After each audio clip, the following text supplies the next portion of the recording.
रोहतास जिले के इस वक्त की एक सबसे बड़ी खबर सामने निकल करके आ रही है, जहां एक जमीन और मिट्टी चोरी के मामले में अदालत का बड़ा फैसला चर्चा का विषय बन गया है। मामला जुड़ा है सासाराम अनुमंडल क्षेत्र के मोकर गांव से, जहां रेलवे की जमीन से कथित तौर पर मिट्टी चोरी करने का आरोप लगाया गया और इस केस के नाम सामने आया बजरंगी सिंह उर्फ जय बजरंगी सिंह और वेद प्रकाश तिवारी उर्फ अन्नू तिवारी का। लेकिन इस मामले ने पूरे कोर्ट में जो बातें सामने आई उसने कई बड़े सवाल खड़ा कर दिए हैं।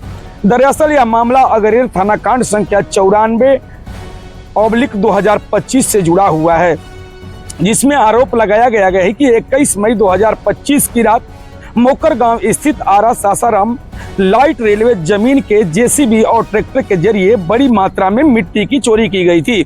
शिकायतकर्ता की ओर से दावा किया गया था कि लगभग 70 से 80 ट्रैक्टर मिट्टी काट ली गई है और इसे पूरे काम में कुछ नामजद लोगों के साथ अन्य अज्ञात लोग भी शामिल थे। लेकिन जब यह मामला अदालत पहुंचा तो कहानी में नया मोड़ सामने आया। आरोपियों की तरफ से कोर्ट ने कहा कि उन्हें राजनीतिक और गांव की रंजिश के कारण फंसाया जा रहा है।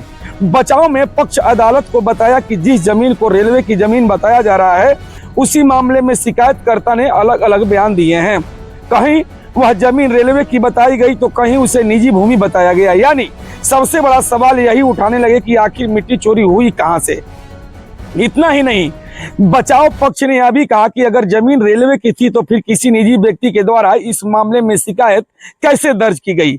वहीं कोर्ट के सामने यह बात भी रखी गई कि प्राथमिकी भेजने में देरी हुई और उसका स्पष्टीकरण रिकॉर्ड भी नहीं दिखा। अब यहां से मामला और दिलचस्प हो जाता है। कोर्ट में यह भी कहा गया कि शिकायतकर्ता द्वारा जांचकर्ता अधिकारी को कथित रूप से फोन पर धमकी और गाली भी दी गई थी। इतना ही नहीं, अदालत में कॉल की रिकॉर्डिंग तक भी बात सामने आई, जिसने पूरे मामले को संवेदनशील बना दिया।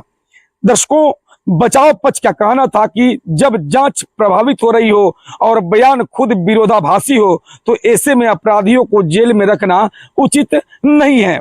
इसके बाद अपर सत्र न्यायाधीश 4 सासाराम की टेबल अदालत ने दोनों पक्षों की दलीलें सुनी और केस डायरी का अवलोकन किया।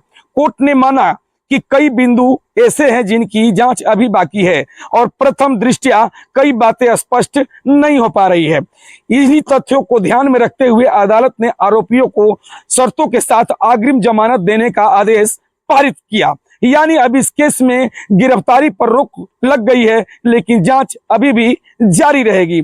अब सवाल उठता है, क्या यह मामला सिर्फ मिट्टी चोरी का है या फिर इसके पीछे गांव की राजनीति या जमीनी विवाद और प्रशासनिक लापरवाही की भी कहानी छिपी हुई है। क्योंकि जिस तरह से इस केस में बयान बदले और कोर्ट में कई विरोधाभासी बातें सामने आई, उसे पूरे सिस्टम पर सवाल खड़ा कर दिए हैं।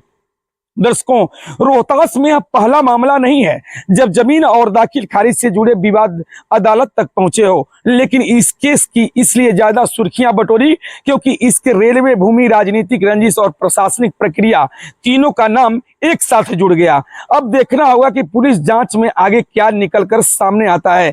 क्या सच में मिट्टी चोरी हुई थी? अगर हुई थी तो किस जमीन से, और अगर नहीं हुई तो फिर आखिर इनका बड़ा केस क्यों बना।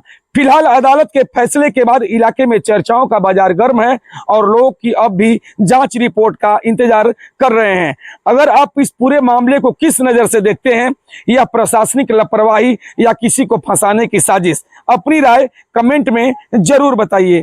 तब तक से खबर में इतना ही। बने रहिए हमारे साथ, देखते रहिए दैनिक कड़क बिहार टाइम्स, निर्भीक और निष्पक्ष, देश की धड़कन, जनता की आवाज।